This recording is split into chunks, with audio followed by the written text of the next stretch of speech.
Good day, everyone. My name is Alexis Nicole R. Lopez from PSU Araceli, Palawan, BSE third year. Okay, this is my narrative report by the case of Bacolod Chicken Inasal.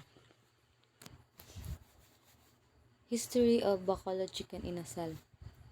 The story of Inasal Chicken Bacolod began in 1976 when the Kahili family of Bacolod City, Negros Occidental, Philippines ventured into Bacolod Chicken House, serving the locals' popular dish inasal.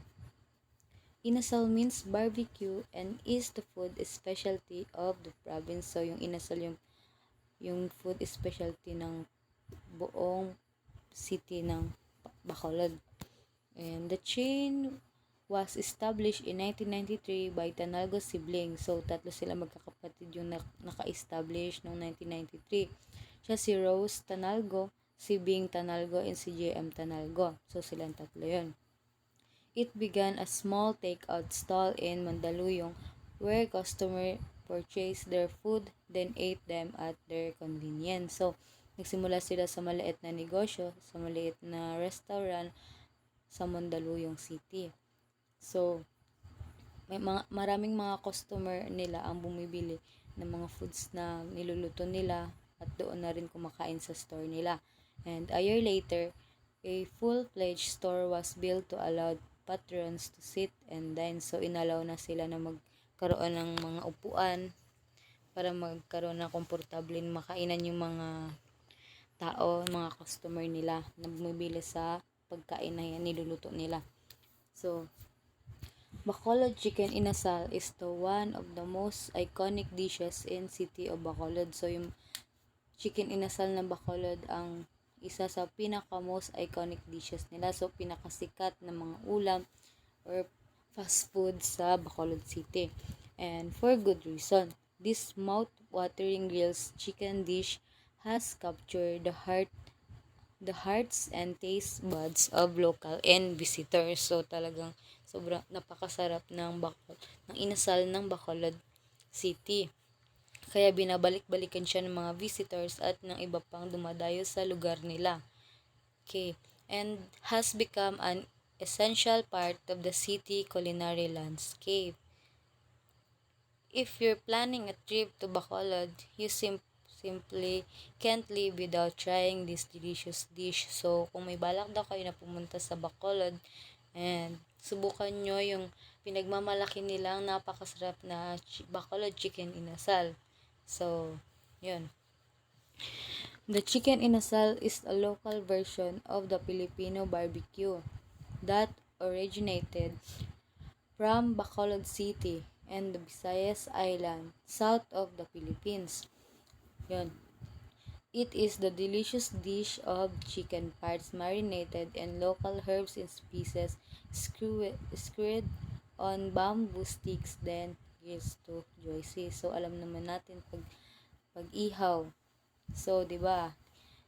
Inano siya sa stick. So, sa bamboo stick. Lalo na pag kumakain tayo ng mga inasal. So, talaga doon yun. And, process workflow. It is marinated in the simple concoction of vinegar, spices, soda, calamansi, and garlic. So, ito yung pinahalo sa manok pag minamarinate siya para manuot yung lasa sa loob pag niluluto. So, this unique flavor is the native coconut vinegar and calamansi, local lime fruit. So, mga native yung mga hinahalo doon. Native lahat. Which, yun siguro yung specialty nila or meron pang iba. Which gives it the distinct taste and smell that only an authentic Bacolod Chicken Inasal is known for. So, itong sa Bacolod Chicken Inasal is pareha siya ng brand na halimbawa ng Jollibee. So, pag pupunta ka ng mall, halimbawa, maamoy mo pa lang yung amoy ng niluluto na fried chicken ng Jollibee, 'di ba? Alam mo na agad na yung product na yun is Jollibee. Amoy pa lang, alam mo na. So, sa Bacolod Chicken Inasal is ganun din. So, maaamoy mo, alam mo na agad na yun ang chicken namang inasal ng Bacolod. Okay, this is the SWOT analysis of Bacolod Chicken Inasal. Okay, okay. Number one, they have strength. So, the strength is have, number one, collaborative culture. Number two, customer focus. Number three, recognized brand image. Okay. Number four, large network. So, ito yung mga strength. So, kung may strength, meron din silang mga weaknesses. So, number one, slow service. Siguro, sa slow service nila is, syempre matagal yung proseso ng pagluluto nila. So, kailangan nila ng time management. Kung paano nila mapapadali. So, yun yung weaknesses nila. Kailangan nilang maghabol para mapadali kasi maraming customer na bumibili sa kanila. So, number two is limited menu.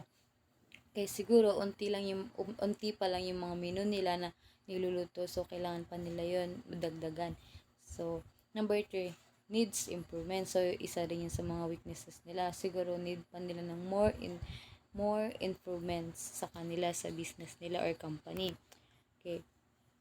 They have opportunities, and opportunities have industry trends. Number 2 is global expansions. Number 3 is local events. Okay, ito yung mga opportunities nila. So, meron din silang mga threats. So, threats have a quality standards. Number 2, high competition. And number 3, healthy trends. And lastly, customer is kasali din doon sa lahat ng threats nila kasi yun yung kailangan nila. Porter's 5 forces analysis of Bacolod Chicken Inasal. Okay, number 1. The threats of new entry is quite high. So, meron siyang mga description. So, number 1. Barriers to entry that includes copyrights and patents. So, number 2. High capital requirements. Number 3. Government restricted policies. And number 4. Switching costs. Number 5. Access to suppliers and distributions. And last, customer loyalty to established brand. Okay. Also, they have competitive rivalry is extremely high. So, meron siyang 5 nilalaman. So, number 1, competitive advantage. So, and number 2, continuous innovation. Number 3, sustainable position in competitive advantage. And number 4, level of advertising. And number 5, competitive strategy. Yon. And also, they have power is strong. And the buying power is strong is meron siyang nilalaman ng 4. So, ang isa na doon is bargaining leverage. Number 2, switching cost of a buyer. Number 3, buyer price sensitivity. And number 4, competitive advantage of company product. So, they have also supplier power high. Meron siyang 4 na nilalaman. So, input differentiation. And number 2, impact of cost on differentiation. And number 3, strength of distribution centers. Okay. Last, input substitute availability. Okay. Also, they have pastel analysis of Bacolod Chicken Inasal. Number 1, political factors. Political factors have a taxation policies. And number 2, government regulation. And number 3, time scale of legislative chain. Okay. The next one is environmental factors. Okay. Environmental factors have a hiring local suppliers. Number 2 is employment opportunities.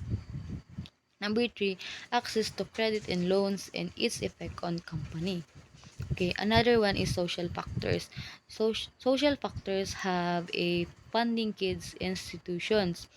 Number 2 is promoting cultural activities. And number 3, relief for natural calamities. Okay. Also they have technological factors. Technological factors have a store web service. Number 2 is Happy Plus card. And last, legal factors. Legal factors have a lawsuit. Okay. What can you suggest the company do? Okay. I suggest for them to add more products like meats or burgers or other product and some milk teas or some different drinks. So, yun yung gusto kong isuggest sa company ng Mang Inasal sa Bacolod. Hindi lang puro karne or anything pa yan. Kailangan din nila ng mas powerful na products. So, para mas kilalanin pa sila ng buo at mas sumikat yung business nila. Okay, what technological advancement investment do you think the management should make the company more competitive?